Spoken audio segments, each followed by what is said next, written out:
Hi, I'm Eric Rhodes, publisher of Fine Art Connoisseur and Plein Air magazine. Welcome. We have today a brand new debut video that we're pretty excited about. The great Carl Bretzke has really developed a lot about how to paint light, how to paint sunsets in the spectrum of light. And this one is called Sunset Secrets. Enjoy.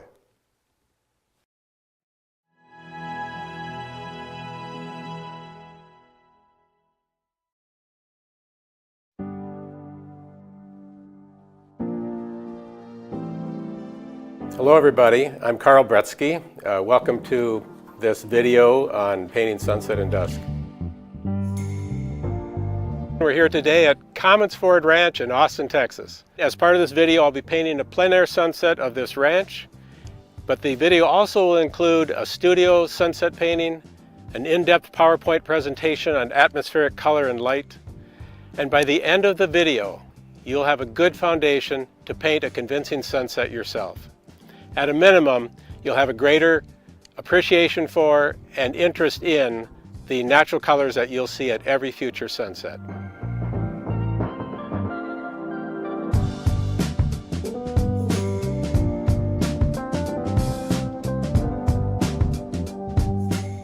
Okay, so now I'm going to show you a quick PowerPoint presentation on sunset and dusk. I'm a strong believer in knowing your subject before you paint it. It will help you paint it if you understand what you're looking at. So let's get started. Here are 12 paintings by various artists, and they're all of sunsets. And you look at this grouping of paintings and you'll say to yourself, they all look so different. How do you ever learn anything that'll help you paint any specific sunset? But by the end of the presentation, you'll see similarities in all these paintings, and we'll go over them again at the end. So in my workshops, I often show this slide and I ask people, what time of day is this photograph from? And of course the answer would be this is nighttime, but it's a trick question because this is actually the sky at midday on the moon. And you know that it's midday because the moon surface is illuminated and you see shadows behind the lunar lander and the lunar rover. But here's midday on Earth. So what's the difference? And of course the answer is we have atmosphere on Earth. Our atmosphere is 60 miles thick and it's 25,000 miles in circumference, so it's about as thin as the peel of a grape relative to the size of a grape. So how does that give you sky color? And if I summarize it in one slide, I'd say that sky colors are due to scattering of sunlight by particles in the atmosphere. And we're going to talk about this. Let's talk about sunlight first. So sunlight is just a narrow band of energy emitted by the sun in addition to lots of other energy that we don't see. And this narrow band of energy is measured in wavelengths, and it turns out that that band, which is white light, because you look at the sun, it's white, right, is actually composed of colored light. And when all these colors are mixed together, you get white. And the wavelengths are short on the blue-violet end, and they get longer as you go towards red. And we know this is true because when you pass white light through a prism, it'll separate out into the different color components: red, orange, yellow, green, blue, and violet. That's the prismatic sequence, and it's always the same. And it's because each of these has a different wavelength, and those wavelengths travel at different speeds through substances. So does anyone remember an album with a prism separating out white light into colored light on the album cover? From the 70s, and it's Pink Floyd, Dark Side of the Moon. So nature can split white light into its color components by way of light passing through raindrops, which act as prisms and project a rainbow in front of your eyes. But that's not that pertinent to painting. More pertinent is another way that nature separates out white light into colored light, and that's through particle scatter. So by particle scatter, let's talk about particles. The atmosphere is filled with invisible particles, most of which are gases, right? Oxygen, nitrogen, carbon dioxide. And we don't see them, but they're still large enough that they interfere somehow with light. And what happens is light will hit these particles and scatter off of them in different directions. And we all know that there's fewer gas particles up in the high atmosphere, because when you go up in an airplane, you need oxygen when you get above 10,000 feet. And there are actually more particles as you get down towards sea level, and that's due to gravity. So gases are denser at sea level, and you also have larger dust particles and moisture near sea level, and they get thinner as you go in the upper atmosphere. So when light comes in through the atmosphere, most of that light passes straight through, hits the earth, and illuminates everything around us during the day. But some of that light will hit these particles and bounce off in multiple different directions. And it turns out that the short wavelengths, blues and violets, scatter the most, and the long wavelengths, orange and red, scatter the least. Think of orange and red light as being very penetrating, whereas blue light gets scattered easily. So that when you're looking at the sky, now look at the picture on the left, this dotted line is the edge of the atmosphere, the green at the bottom is the earth. As colored light comes in the form of white light, blue light scatters the most, then green a little bit less, all the way down to red, which scatters the least. So that when we look up at the sky, you're seeing mainly blue light scattering off of these particles, and so the sky looks blue during the day. So at this point, I'm going to show you a quick demonstration of how white light scatters into colored light through interference with particles. Okay, and now we're going to do just a few experiments to help you understand sunset color and sunset light. The first is using a color mixing device, which, as you recall from the slide, you can take white light, pass it through a prism, and divide it into the multiple colors. This machine will actually project the multiple colors, and where they combine, they'll create white light. And I'm going to show you that next. So let's cut the lights for a second. Now, I'm going to start by turning on blue light. And then I'm going to combine that. And remember, blue light is short wavelength. I'm going to combine that with a middle wavelength color, which is green. And now I'm going to combine that with a long wavelength color, which is red. And you can see where they all converge and they mix, you get white light. Now, keep that in mind, because when sunlight comes in through the atmosphere, you essentially have white light. And if I were to take the blue light out of white, you're going to be left with what color? Yellow, because you have now mid wavelength, long wavelength, and where they combine, you get yellow light. So now I'm going to take this a step further. I'm going to show you an experiment with a water tank and a light.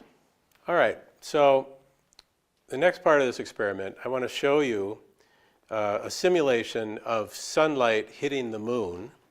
And so I'm using my iPhone light, and I'm going to pass it through this tank of water, which represents outer space. No particles in the tank, just pure water. And that white light from the sun hits the surface of the moon, and the color of that light on the moon then is white. So now we're going to create Earth's atmosphere in this tank. I'm going to put a little bit of oil soap into this tank, and this will create some particles in the water, which will simulate particles, gases in the atmosphere. And now if I pass white light through the tank, you'll notice the first color you see in the tank is blue. That's because blue light scatters much more easily than the other colors of light. And if you take blue light out by scattering it, the color of light that hits the Earth's surface is more of a yellowy color, right? Now if I add more particles,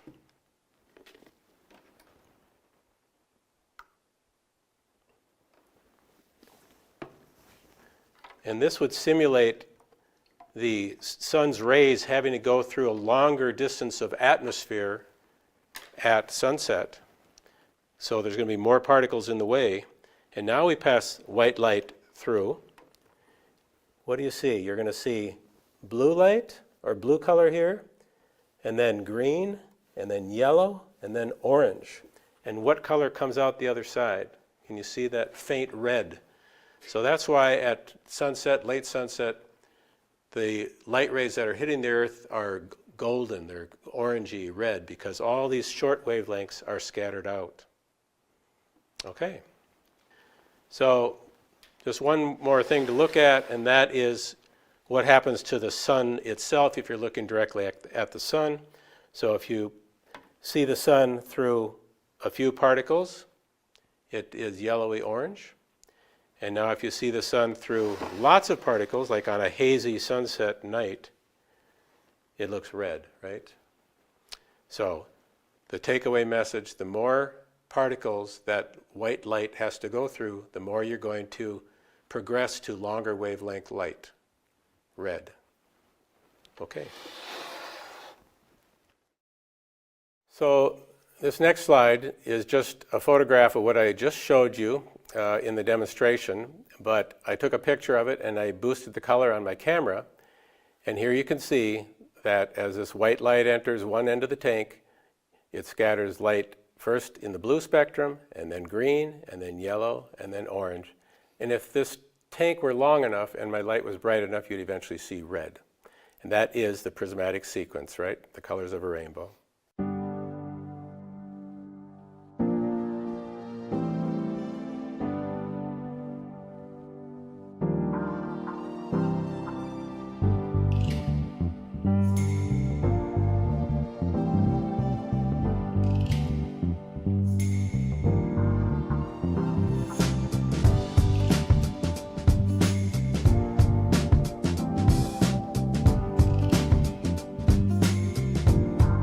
So hi, we're going to start this plein air sunset piece now.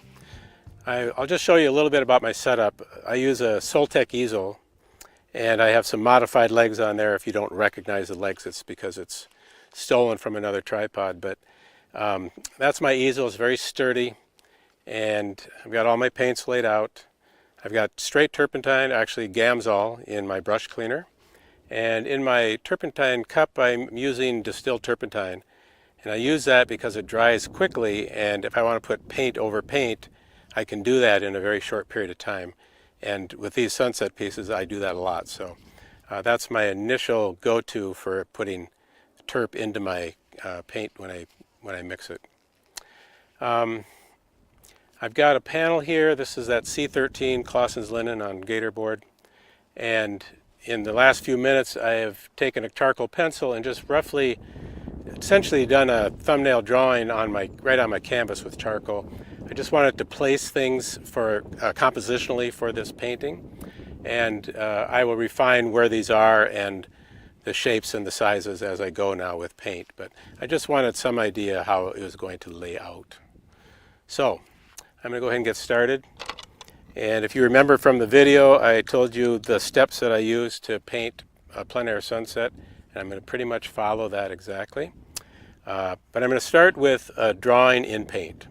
So I'm going to take some dark pigment, and I've got brown and some violet, and put some turpentine on it. Maybe add just a warm color to that, maybe a little red.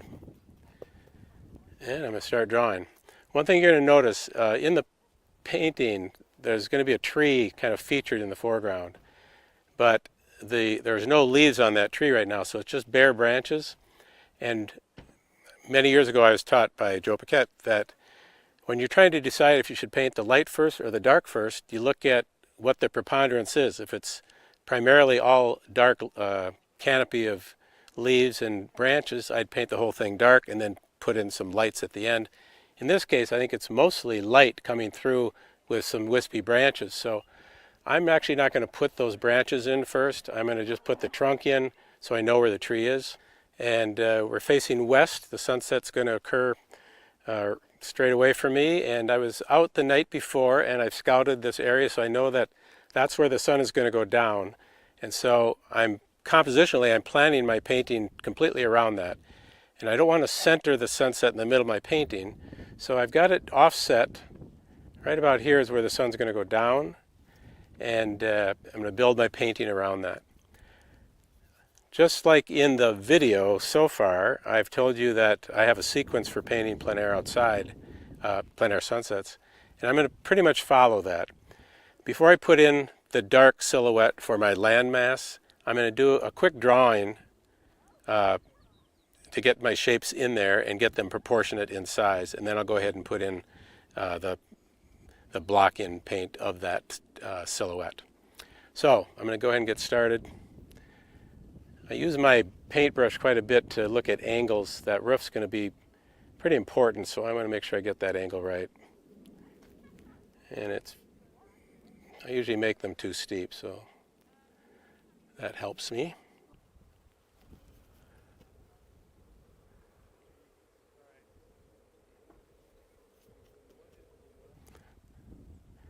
You're going to notice that I'm not necessarily going to put in the tree branches overlying the sky because they're pretty thin branches, and I think I can do that in the end. If it was a canopy of leaves, it'd be more of a dark mass. I could put that all in right away and paint around it, but I don't want to paint around each thin branch with background sky color.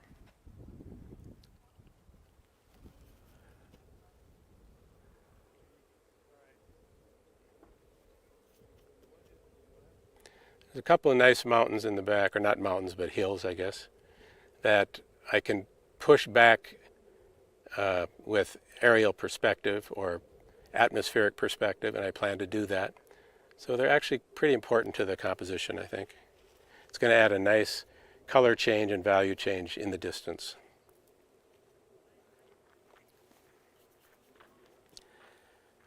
I told you I'm not going to put the tree branches in, but I will put the trunk in just so I know where that is. Something like that.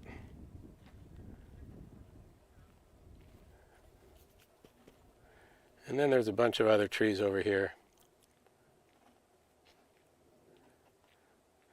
These are a little denser than this big tree, so I'm going to put those in almost as solid shapes.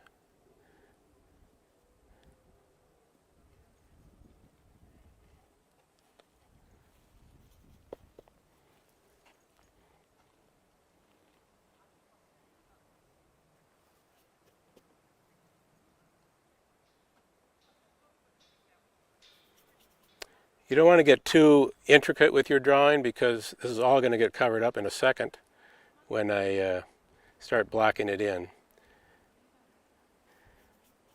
At the last second we decided we'd throw this car in there just for something different. So I'm going to spend a little time and make sure I get that correct. One thing I do with vehicles is I use my brush handle as a measuring device, and I measure how high it is versus how long it is. And that way I get the right proportion to this car. And it's about 3 times as long as it is high. So I'm going to go ahead and draw it the way I see it, and then I'll measure and check.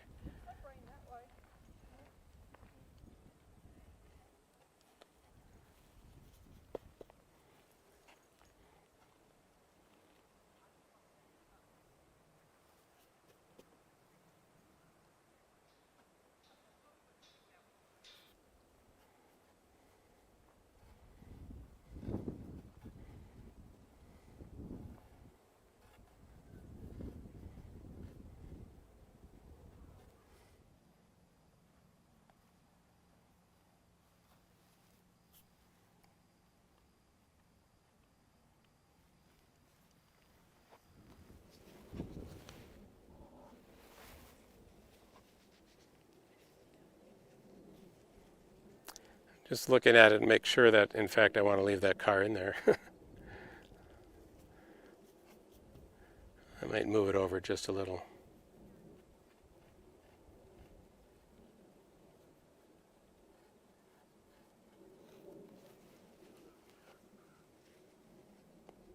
I think that'll be all right, just because this will all be kind of a silhouette anyway.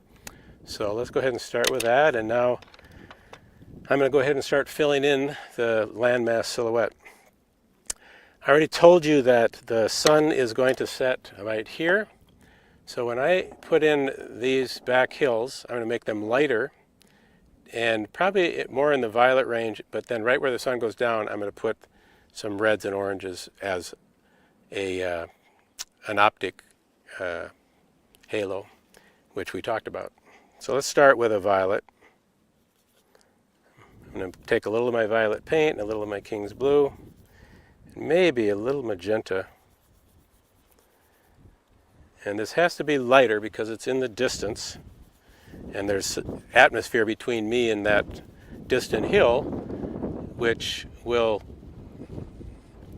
make them lighter because that atmosphere is superimposed over those distant shadows.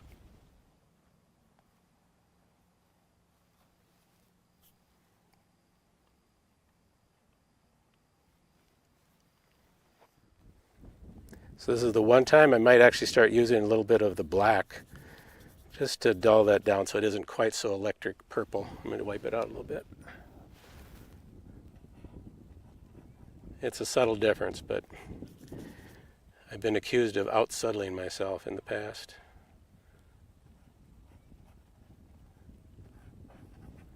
Something like that. Then there's another hill right in front of that one, which will be a little darker. I'm going to go to that dark mixture that I used when I first did my drawing, just to darken that up a little bit so that it reads as a different distance than that far back hill.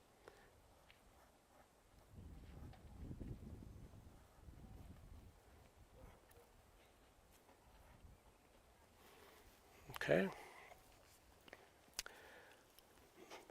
The next thing that we come up against is a bunch of upright masses in shadow. These are the trees just off the edge of the yard here. So I'm going to make those quite a bit darker. I'll start with straight violet. I'm going to add a little bit of brown to that because these are in the vicinity of where the sun has gone down. And remember I said that the landmass will be warmer and moving towards cooler as you move away from the sun. So I'm going to go ahead and put a little bit of brown into that and put some down, and it reads as darker than that back hill, so I think that's fine. It's going to be lighter than the roof of that, or darker than the roof of that shed as well. And I'll just put that in as a tree mass. Another one here. I'm not going to be using too much variety in here. I want these to read as different points in space going back, and that's best done if you keep them all pretty much the same at each depth. I will, however, start cooling this one off as I move away.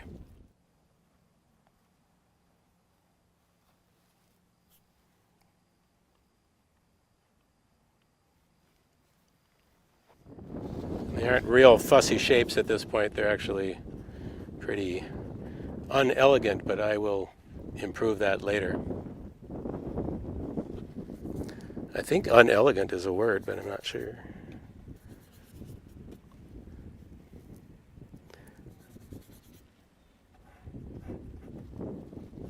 And this is all pretty thin paint so far. I can go back in later with thicker paint, but at this point I want to be able to lay paint over this later on, and because it's turpentine, it'll dry fast enough to allow me to do that. Now don't be fooled. You can see some lights through the trees, you can see light on the ground, but by the time the sun gets down, you're not going to see that. So just put it in as a dark mass. And I'm going to also go ahead and I'm going to put a little bit of warmth in this tree, which will be sitting up over the sky, the warm sky, so it's going to look warmer. And it's going to look out of place for a while, but as soon as we get the sky in there and then I draw the branches over that, that'll look correct.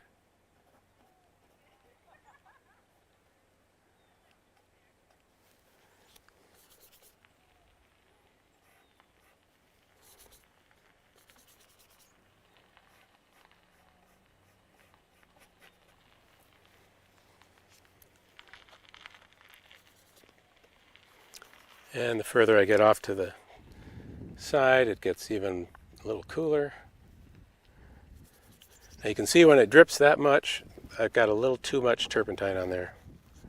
So I'm going to add more paint.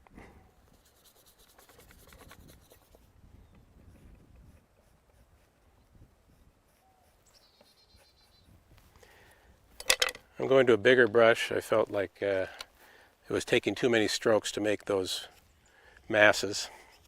So we'll go bigger.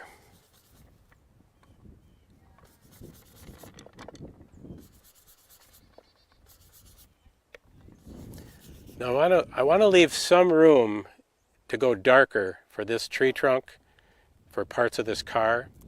So I don't want this as dark as I can make it. I'm just going to add a touch of King's Blue to that, just to lighten it a hair.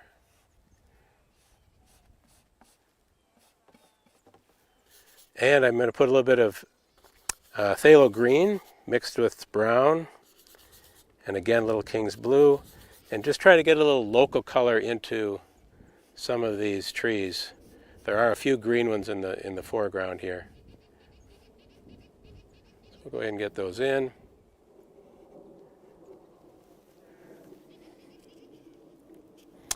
I'm going to go ahead and do the barn. That'll be lighter than the rest of the image, but I still want to use a lot of the colors that were on my palette because it'll kind of blend with the other masses and give it a little harmony. So I'm going to put a little of that brown back in and a little blue. And I don't need to hit this exact color right now. I just need to be kind of close.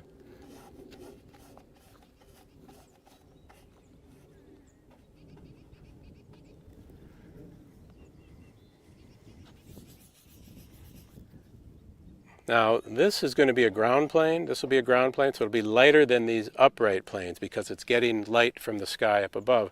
So again, I'm going to add a little more lighter blue to that, and maybe just a touch of yellow or ochre, or both, so that it looks like grass that is partially in shadow from lack of any direct sunlight hitting it.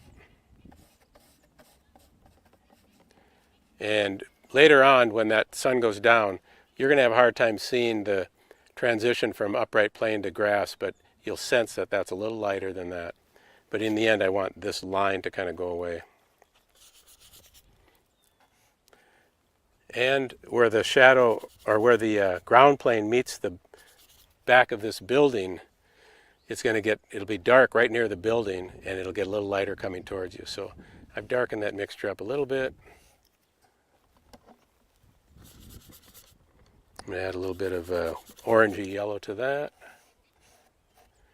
And again, all of this is going to get redone with a second coat once I know what color it's going to be.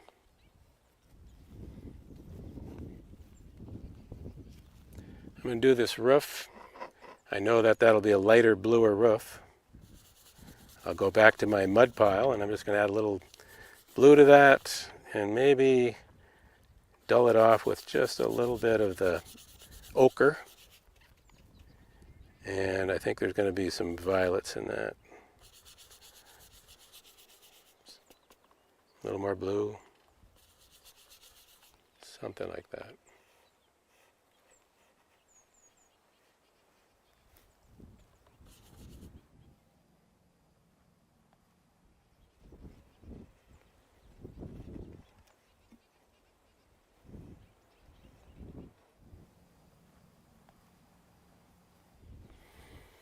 Okay, I'm going to put the car in, and even though it's very bright right now, it's going to get darker after sunset.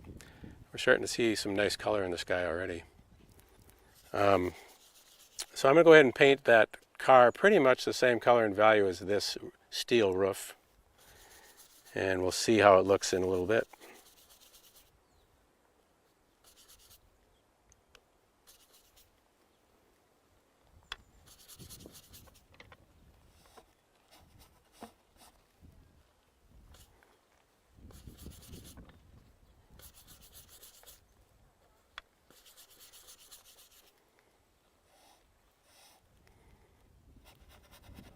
I'm going to go over the windows with a darker color in a little bit, but for now, I'll just keep it as one continuous mass.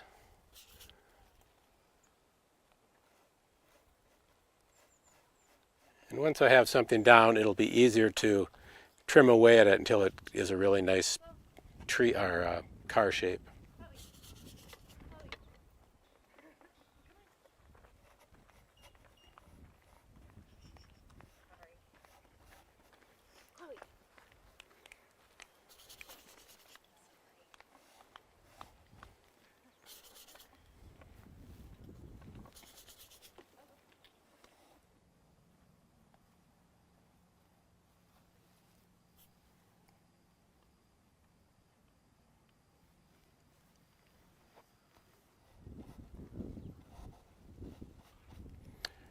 what I'm picturing is that in the end, most of what you'll see of this car is just a little bit of sky reflection on the top planes of the car.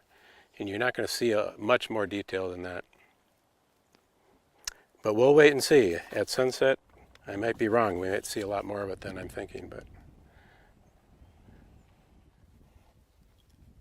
so probably the darkest part of this painting will be the wheel wells of this car where no light can hit, even ambient light from the blue sky. So that'll probably be the darkest spot. Underplanes. So I'm getting close to what I want for this block in. Believe it or not, looks like there isn't a whole lot accomplished yet, but you'll be surprised later. I'm just going to fill in some of those lights that are remaining on the panel.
Okay, I'm going to stand back for a minute, and I'm just going to look at the composition. I think one thing I'll do before I take a break and wait for sunset is I'm going to put in a couple of these tree branches, but I'm not going to do them in dark paint. I'm going to do them in kind of a reddish orange, and then that'll act as kind of a reddish orange outline of that trunk later, which is something you see. Sometimes these thin branches that come up against a warm, bright sky will have kind of an orange or reddish edge to them. So I'm going to draw it in that color. That way, if I touch that color with my bright background sky color later, I don't make quite a big a mess as if I'm touching darker paint. So I'm just going to go ahead and put a few of the main branches in. And now you can kind of see what the composition is going to be anyway. So even if I cover that over with my background sky color, it'll at least help me remember basically where those pieces were. Do the same thing here.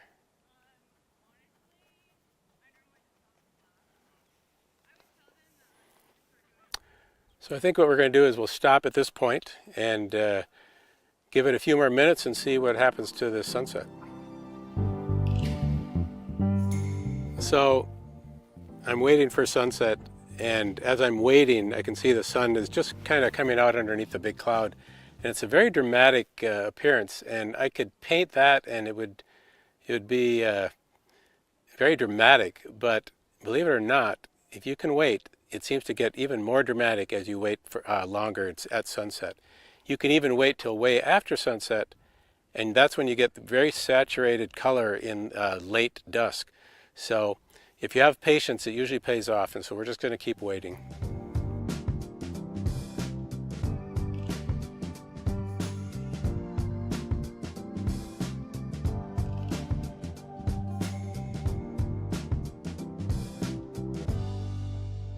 Hello everybody. So at this point we're going to do a studio painting of a sunset, and I've selected this image because it really has all the elements that we've talked about in the PowerPoint presentation. It has the background sky color and that gradation that we see. It's got some cloud elements, so you're going to see color changes in the clouds. Foreground darks that will be affected by the bright sunlight, so you're going to see some optical scatter color changes in those darks. I have a small 8x8 study that I have done so that I created a composition that I like based on some photo reference from Florida from a couple of years ago. So I have both the photograph and the previously small painted study. And we'll go ahead and get started. One thing I want to mention, last time I talked about my materials, and I showed you all my colors, but I'm going to add one color in this case because I do see some fairly greenish greens in this painting, and so I find it helpful to have a green element on my palette other than the phthalo green. So I mix what's called middle green, and this was a term coined from my previous instructor, Joe Paquette, where you mix 1 part French ultramarine and 1 part cad yellow light, and then you just mix those together, and again I use the back of my brush and just make small twirls, and you'll end up with a fairly neutral middle value green. Middle value meaning 5 on a scale of 1 to 10. And I'll use that in my mixtures when I'm painting some of these greens. Okay, and we're going to go ahead and get started. First thing I'm going to do is lay out my composition. I'll do most of this in paint, but I do have a charcoal pencil because at some point I'm going to draw the trunks of these trees through the bright areas of the sky. And when I do that, I'm going to use a pencil because I want to be able to paint those bright areas of the sky completely and then drag the trunks over that. But that'll give me an idea where they're going to be so that I can get the tops of the trees lined up in the correct position. So I'm going to go ahead and start with just dark pigment. I'll take some violet. Again, my medium is distilled turpentine or Gamsol, whichever. Outside, I pretty much always use the turpentine. It dries a little faster. And then just a drop or two of this Gelkid walnut medium. First thing I want to put in this painting are the major intersecting lines of the composition. And a good place to always start would probably be the horizon. So I'm going to go ahead and put that in. And I've selected a fairly low horizon, something the lower third of the canvas or so. And I'm just going to put that in. And then the other major shapes I see is the triangular shape of this peninsula going out into the water. And I don't want to start it exactly at the corner. I'm going to start it up just a little bit higher from that. And it looks like that ends somewhere near the middle of the painting. I've marked the middle right here just so we know.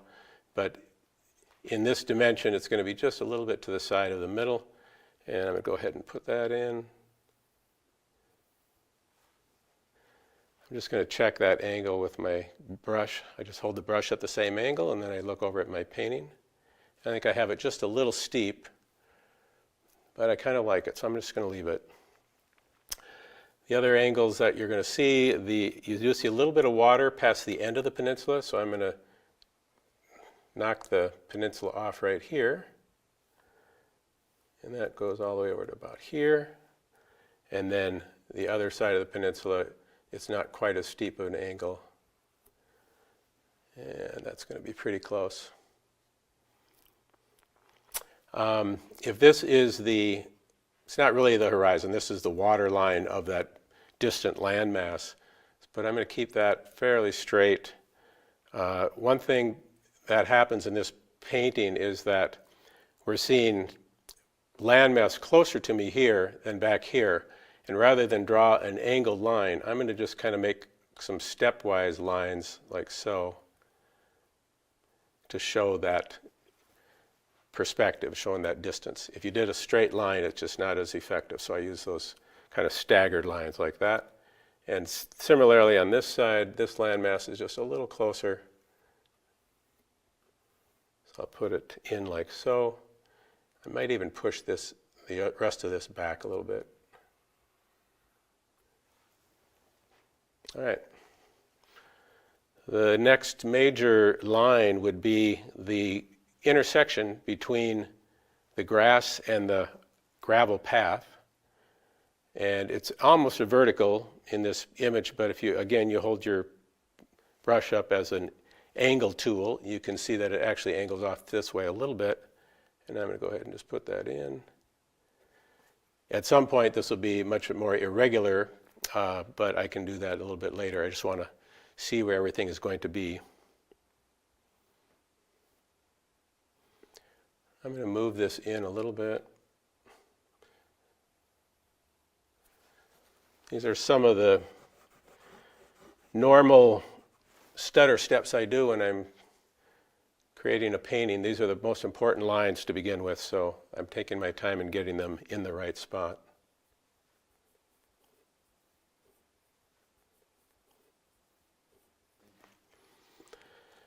And I'm going to put the top of this distant landmass in, and I'll just make an irregular line, but this will change throughout the course of the painting. But I want to get a rough idea of how high that's all going to be.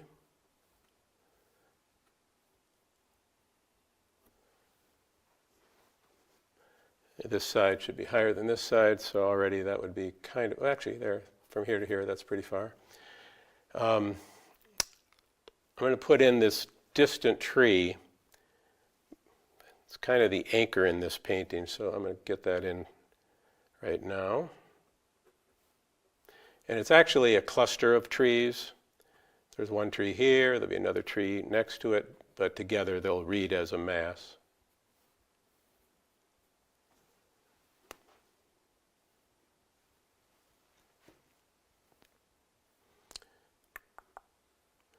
There's a bit of a bush here. There's actually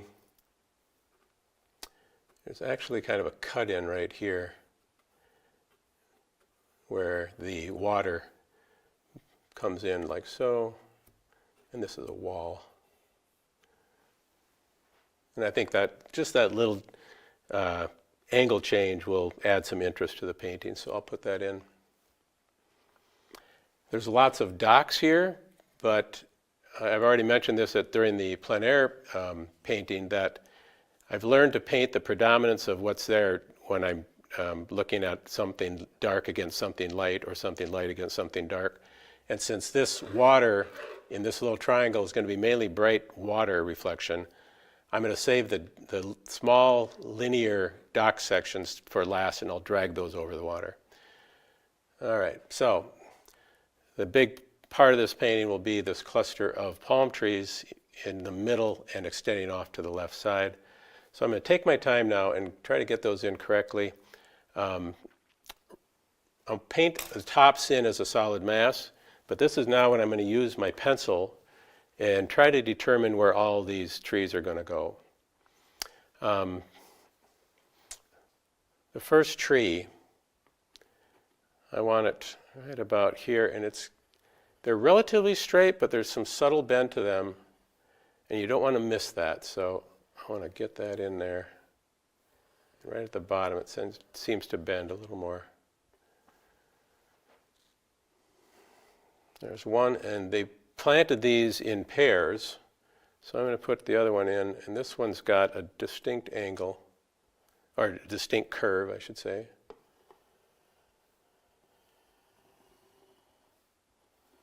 And then straight. And you can see now by doing this first, I'll know where to center all these tops.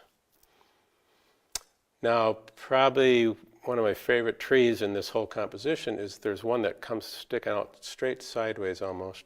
Not really, 45 degrees, 30 degrees, something like that, out to here. And I'm going to put that in like so.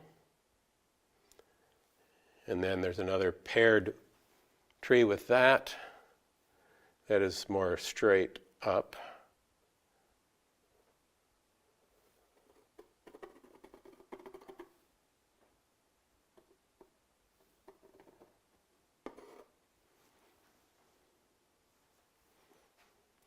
I'm actually going to bow that one out a little bit.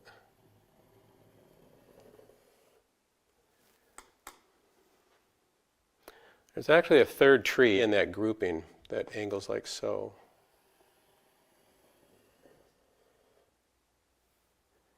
And I'm going to put two more trees in. I'm going to put the furthest to the right tall palm, and that is right about in the middle of the painting.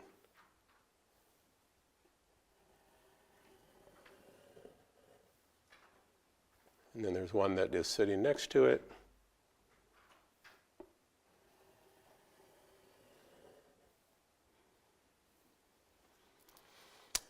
So I've got 7 trees there, and now I can start designing the tops of those. But before I do, I'm going to just step back and take a good look at how I've got that arranged. At this point, it's hard to go back and change that, so I mean, it's easy now, it'll be hard later. Yeah, I think that'll work.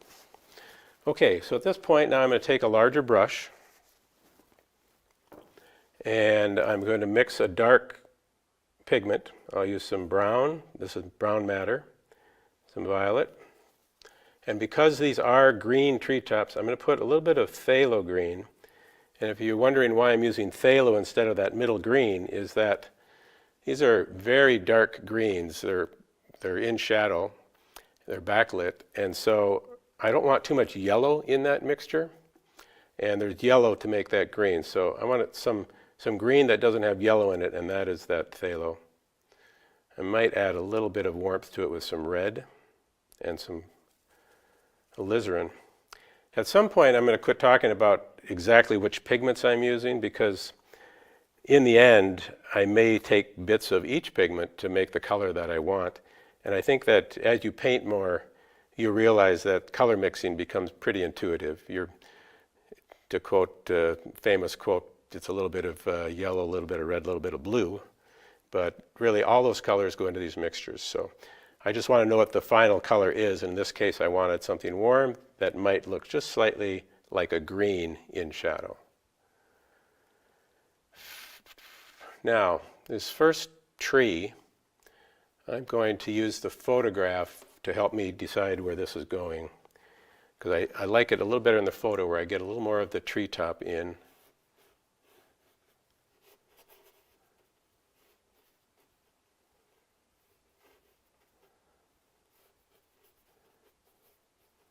And if anything, I'm going to make my treetop just a little bit smaller, because once I get the sky in around it, I can drag the treetop color back over the sky just a little bit on the edges and not risk too much color mixing between the sky and the tree top.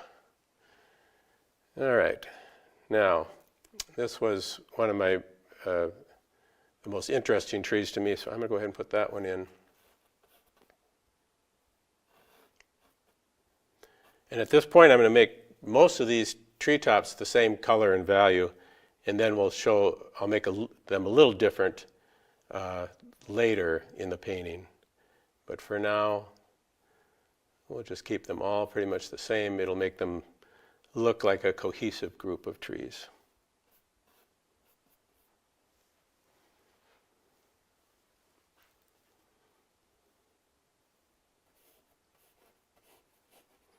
And wherever you can connect darks in a painting, you should do it. So this cluster will definitely have lots of connected treetops until you get to a point where you really can't separate one from the other. But if they don't line up exactly with these tree trunks, it'll look wrong. So that's why I still bother to get the trunks in the right spot.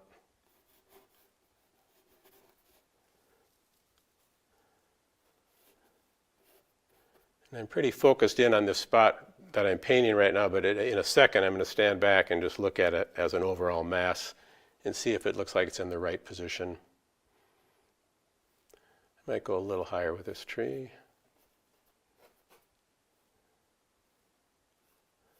And that one.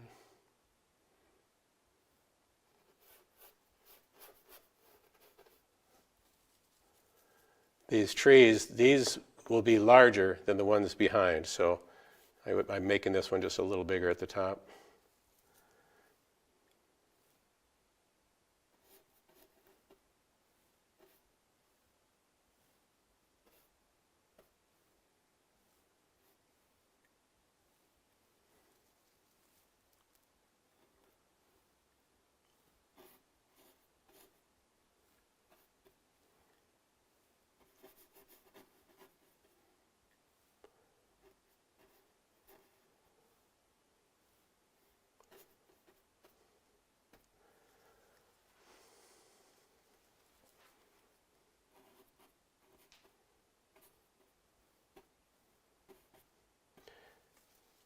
It's going to be a little bit helpful just at the the base of the vegetation at the top, there's kind of a bulbous area in each of these trees.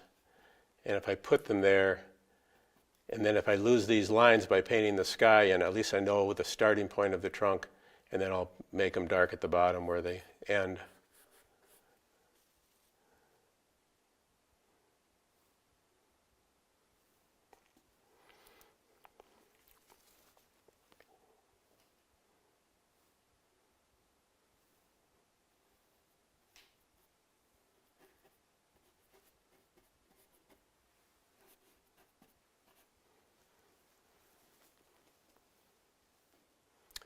And then finally, I'm going to put a few fronds coming down from this upper tree.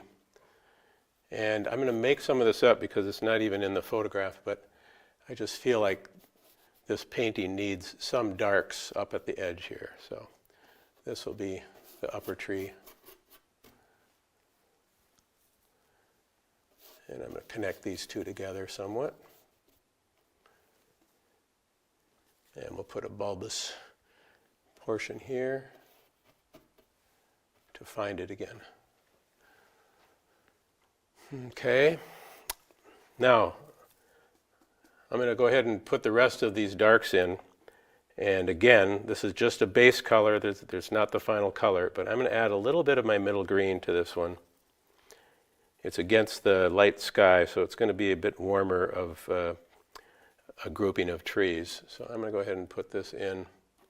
And then I'm going to step back and make sure I have this the right size for the painting. It might look a little small to me right now.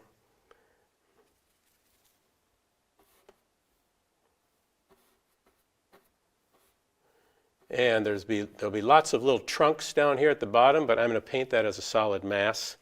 And then later on I'll just add a few lights to that because again the preponderance here is darkness, and I'll just pop in the lights over that at the end. And then there's kind of a round tree right here. It's another kind of a palm. And then there's a very spidery looking palm tree right here. And then there's superimposed smaller palm trees down here.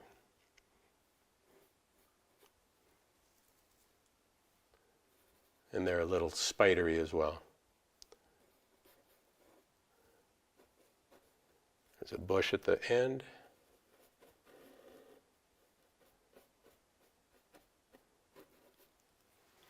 So I'm starting to see the composition.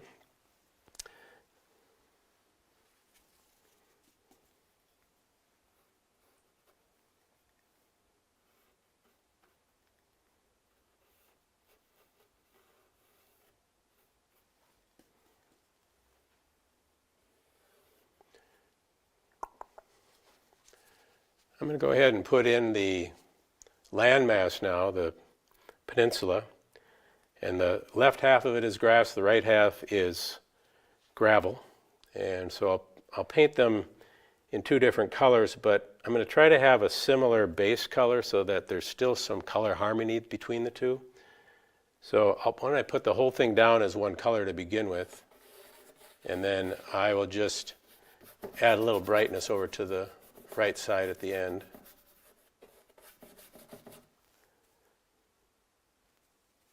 And this is green grass, so now I am going to put some middle green into that. And it catches a little warmth from the sunlight. So I'm going to mix kind of a dark greenish color.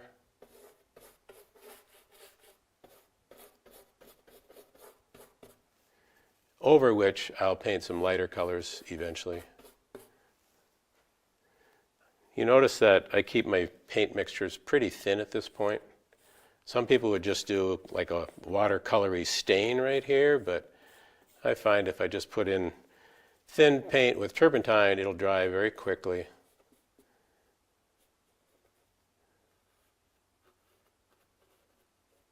Use a little of that green in the trees too. I like that green.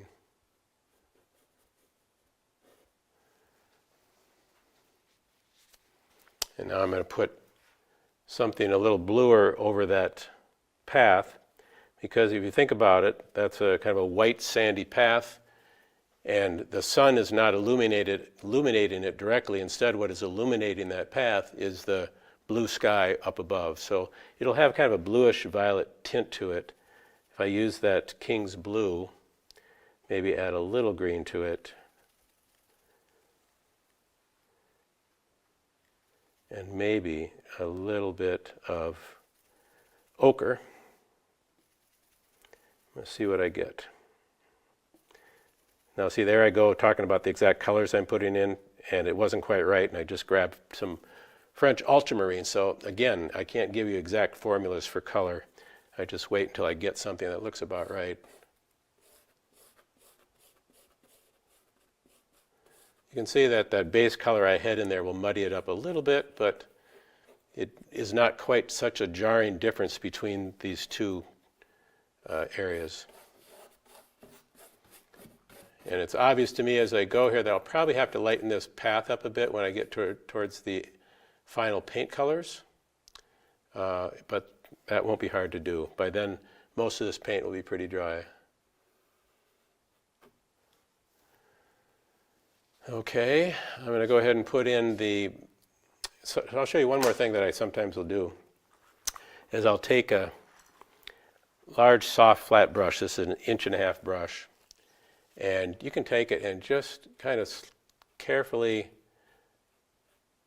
scrape over these areas, and it'll give it some homogeneity.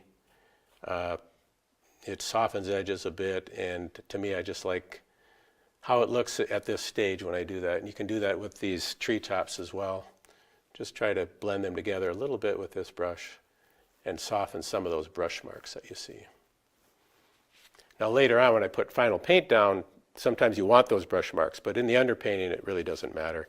And to me this is easier to look at. All right, I'm going to go ahead and put in the distant land masses. Remember, foreground darks, especially these upright darks, are going to be darker than the upright darks in the distance because you have atmosphere between the two, and that atmosphere is illuminated, making this lighter. During the day, kind of the rule of thumb is shadows in the distance get lighter and bluer. At sunset, sometimes they don't get bluer, sometimes they get lighter and warmer because of the warm rays of the atmosphere, or warm rays hitting the atmosphere.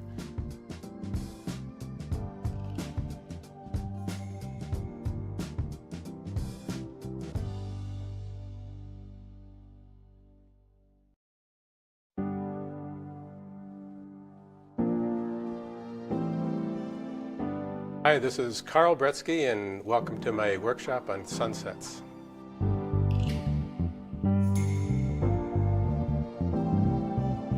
In this video, you're going to learn about how nature splits sunlight into different colors and how you can capture that in your painting. I've seen many people, including myself early on, struggling with such a fast-moving light that they end up putting color over color until their paintings are gray or chalky mess, and so this helps you avoid that and paint a sunset from the very start in a clear, concise way. What's exciting is that there's a portion of the video where I break down the science of sunset and teach people why they see the colors that they do and where those colors are and how to anticipate those colors when you're painting sunset. You're going to have a lot more fun watching sunsets now because you'll understand them. But then because you understand them, you'll be able to paint them more accurately, and that's fun. So I hope you'll join me as we take a deep dive into the nature of sunsets and appreciate the beauty that you're then able to transfer to the canvas in an accurate way. You're going to learn a lot, and you're going to have a lot of fun.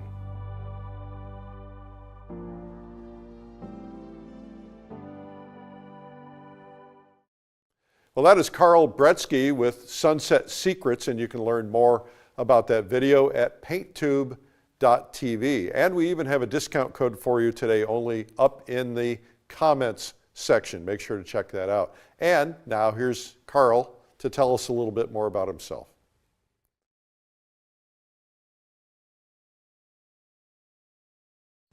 Hi, I'm Eric Rhodes with Plein Air Magazine, and welcome to Interviews with the Artist. Today we have artist Carl Bretzke. Welcome. Thank you. It's great to be here. You've kind of gotten pigeonholed as a nocturne artist, but that's not really entirely true, is it? It's kind of true. It's not entirely bad, though. No, it's not a bad thing. But I do plein air painting. I've been doing plein air events on the circuit, so to speak, for the last 10 years. And I've enjoyed doing at least one plein air piece in each of those events. And at this point, it's the most comfortable I am painting. I seem to have as much time as I want to finish those pieces, and they almost always work out. So it's because I've kind of developed this passion for it, and now it's become recognized as something that I do and do fairly well. Yeah, you do it very well. Yeah. So you came over for drinks the other night, and I heard a story I'd never heard. Tell everybody the story about how you kind of decided that nocturne paintings stood out and why you decided to do them. Okay, so it was 2010, and I was in Carmel at the Carmel Art Festival.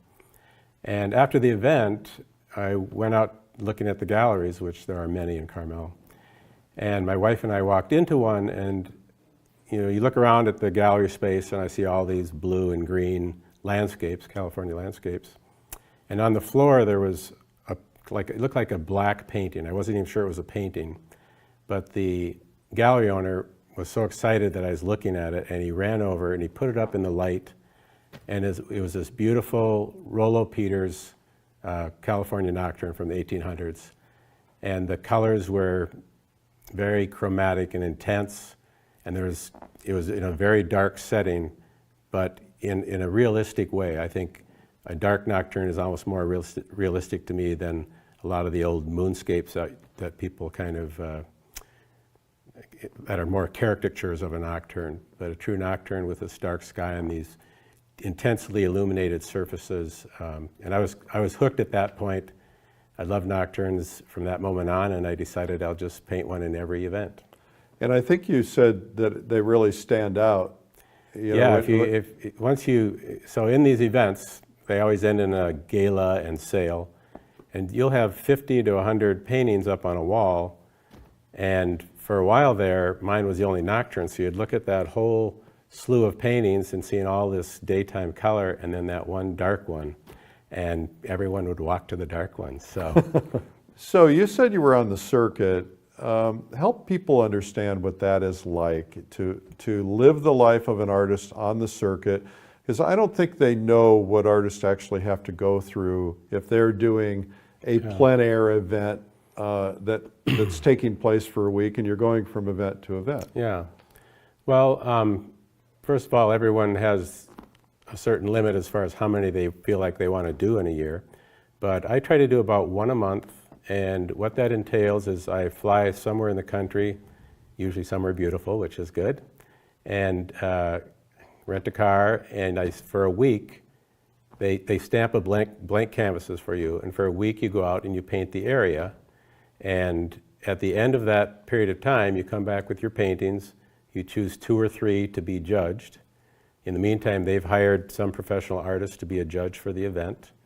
They have a gala and a sale, and they judge your paintings and give out ribbons and so forth. But in the end, after a week of painting, you've sold paintings, you've hopefully won some award money, and people do this actually to make a living. I think there's a subset of people who know they're not going to make a living from doing this, but they enjoy doing it, and it definitely pays for the travel expense and so forth. Yeah. So that's what it's about, and they're all over the country. People can apply to get into them in most cases, where you send in some images of your work and they decide if you're a fit for that contest. And then at some point, if you're recognized enough, there are some more prestigious events that are invitational, and then you start getting invited to different events. So that's what it's about. It sounds very glamorous.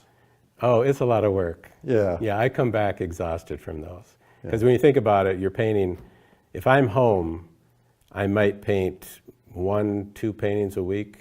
There I'm painting 2 or 3 a day, usually 3 because I do the nocturnes at night, for a week. So one reason I started doing this was that I wanted my painting to get better. And I was having trouble motivating myself to do it all the time. Right. But this makes you do it, and you have to do it from life, and you're competing, kind of, but these are all your friends, but you don't want to be embarrassed. So you try really hard, Right. and you prepare, and it does make you a better painter. So when you're getting ready to go, let's say you're going to, you live in what, Minneapolis? Yeah, so let's say you're getting ready to go to an event in Florida, you're going to fly down. What kind of preparation do you have to go through?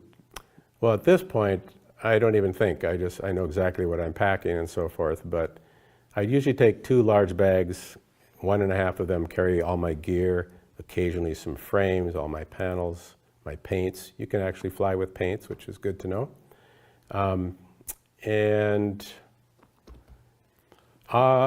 Sometimes they have you send paintings down in advance because they like to have some of your studio work hanging just to show who you are and get people excited about it. So it seems like a kind of a hassle to have to take a lot of frames with you, but you have to have frame paintings at these events. Oh, You yeah. can't take them all in your suitcase. No, there are times I have my suitcase pretty full of frames, but any serious event, I will have frames shipped to the event. And so I'll ship anywhere from 6 to 10 frames each time I go out. And I've got some of my favorite vendors around the country that will ship frames for me. I know which ones I like. But I'd say 1/3 of the people drive to the events and their cars are packed with frames and all their studio stuff. I think the thing I wanted to get out of this, I think is important for people to understand, is if people who are going to plein air events, and there are many really great events around the country now. When we started the magazine, there were maybe 2. So things have changed a lot in 15 years. But the idea is that these artists are investing a lot of money. You're paying for a flight. These organizations are typically not paying your way. So you're paying for a flight, or you're paying for your gas, get your car down, or you're driving. I know an artist that drives back and forth across the country.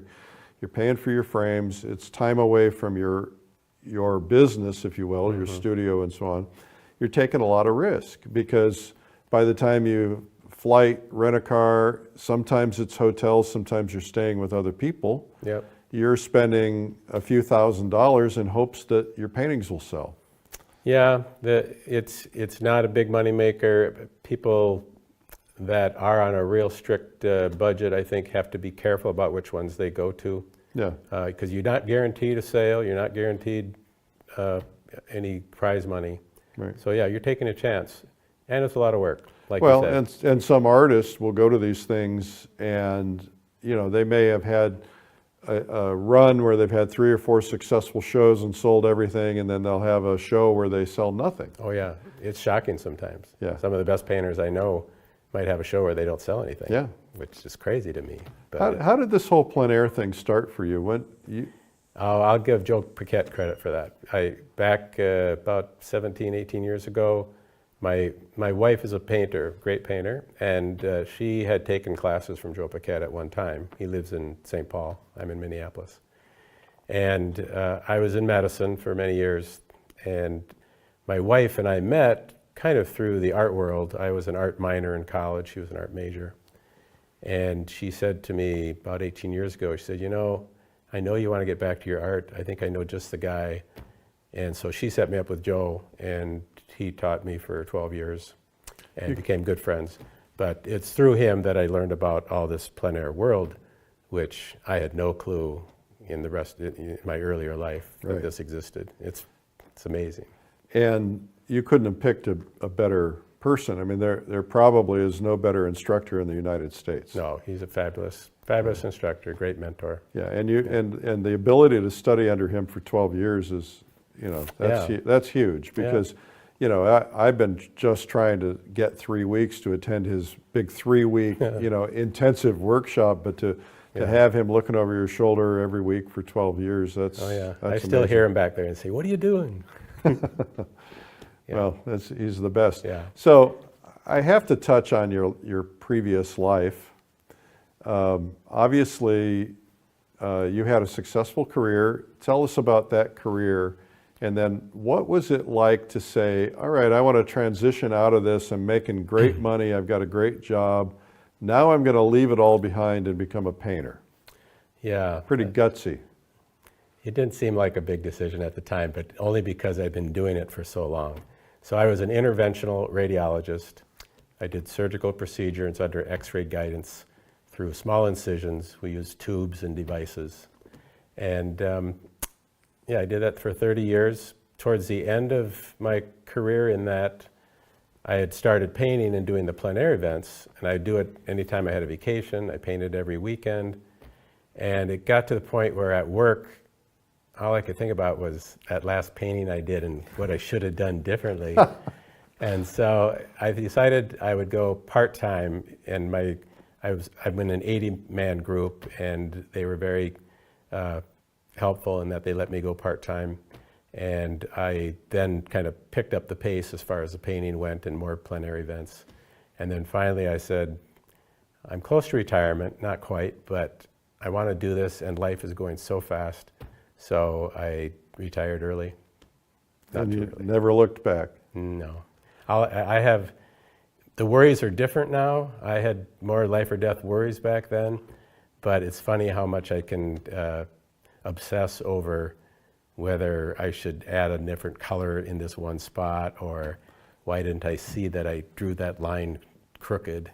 But nobody dies if you make a mistake. No one gets hurt. So for the people who might be watching this, who have this dream of becoming a full-time artist, maybe they're learning now, maybe they're part-time artists, but they have another job, and you know, they had their career, they loved what they did, but now they're ready to move on. Yeah. What's your best advice for them? My best advice would be, if you have, first of all, there's no guaranteed paycheck in this world. And so if you think you're going to be needing that, figure out a way to keep your job, or at least do it part-time until you're comfortable that you can kind of let go of that and not necessarily make as much money. I guess that kind of goes without saying, but and then the other thing is, if you want to then succeed in this next venture, let's say that's painting, you should get to some degree of proficiency in it before you jump out of the airplane. Yeah, I think that makes a lot of sense. And you did it right. You got good first, then you went part-time. And I kind of think that it should kind of crisscross. It's like you don't jump, like you say, you don't jump out of the airplane until you know that you're going to be able to make a living. Being able to paint isn't enough. Being able to market yourself and find a market and get paintings sold, you know, you got to get good at that stuff as well. Well, painting's a nice thing to do as an avocation as well. You can still enjoy it. You can still get better. So you'll know when that time comes, I think, that you maybe can make ends meet being a painter. Now, you're teaching a lot. Not a lot, but I'm teaching. Okay, so I've been asked to do plein air workshops in a lot of different areas, but these nocturnes have become what people are recognizing me for, and so I've been doing nocturne workshops. And I do them at several of the plein air events, and then I'll be doing a presentation and workshop at the convention this year. plein air convention. Yes. Right. So what are the principles of painting that Joe Paquette drilled into your head that you think are important to share with everybody? Wow, I think I need a couple months just to think about it. 12 years of learning. Yeah. Anything that just pops instantly into your head? Well, things that everyone says, and he emphasizes, is that drawing, you're not going anywhere until you learn how to draw. So get that right. And then value trumps color and everything else. So if you can draw and you can learn values and how to use them, that'll be number one. I remember an interview with you once before, and you said, well, how about composition?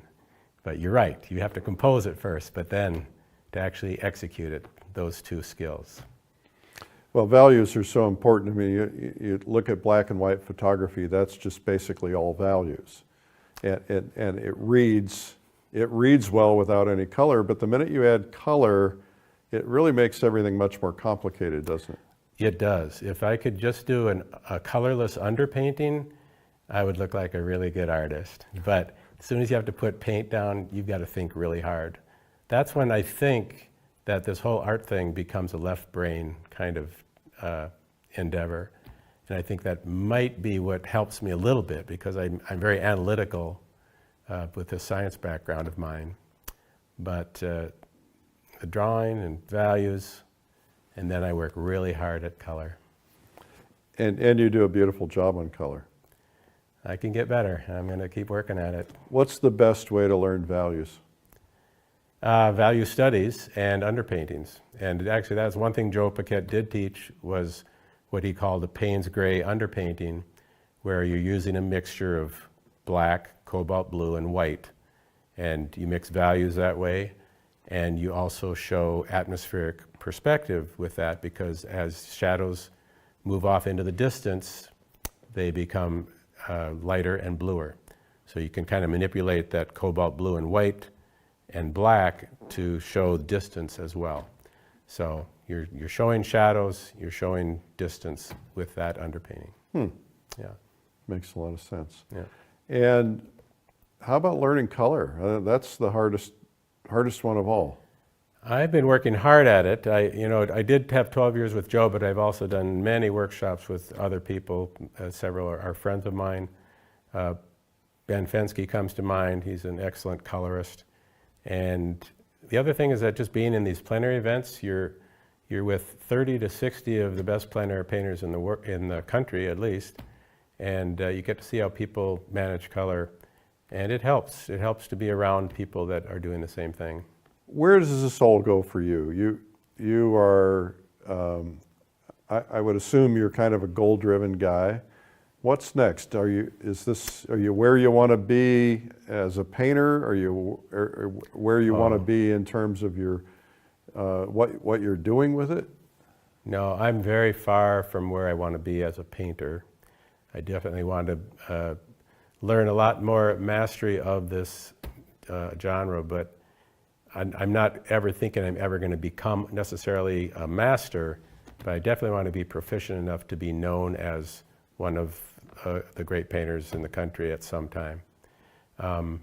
My goal at the outset was to just try to paint something that I like so much that I would consider it my masterpiece, and I keep working towards that. But I don't have any aspirations as far as how far I want to go in the plein air world, in the plein air circuit. I teach as much as I want to teach. I don't have any other expectations that way.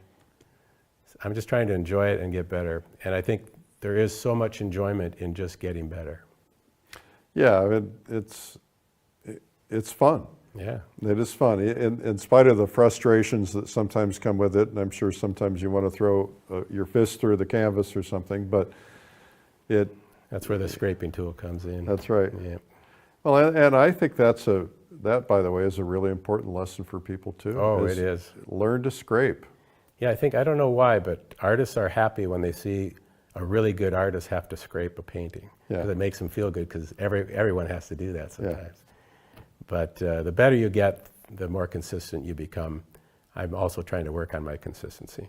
Carl, it's been wonderful having you here, and I learned a lot this week. Thanks, Eric. Thanks for having me. Well, you've been watching Interviews with the Artist. I'm Eric Rhodes, and you've been watching Carl Bretzke. Thanks for watching.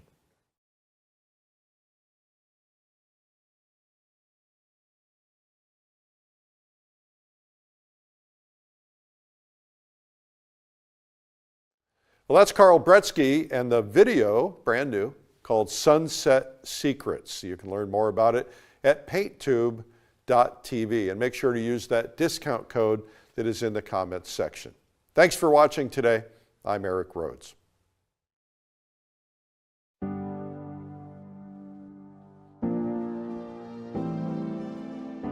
Hi, this is Carl Bretzke, and welcome to my workshop on sunsets.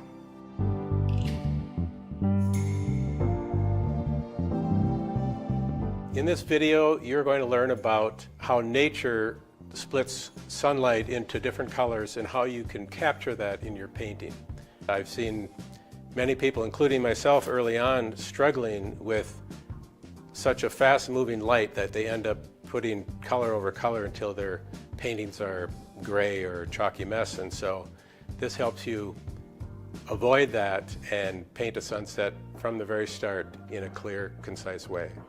What's exciting is that there's a portion of the video where I break down the science of sunset and teach people why they see the colors that they do and where those colors are and how to anticipate those colors when you're painting sunset. You're going to have a lot more fun watching sunsets now because you'll understand them. But then because you understand them, you'll be able to paint them more accurately, and that's fun. So I hope you'll join me as we take a deep dive into the nature of sunsets and appreciate the beauty that you're then able to transfer to the canvas in an accurate way. You're going to learn a lot and you're going to have a lot of fun.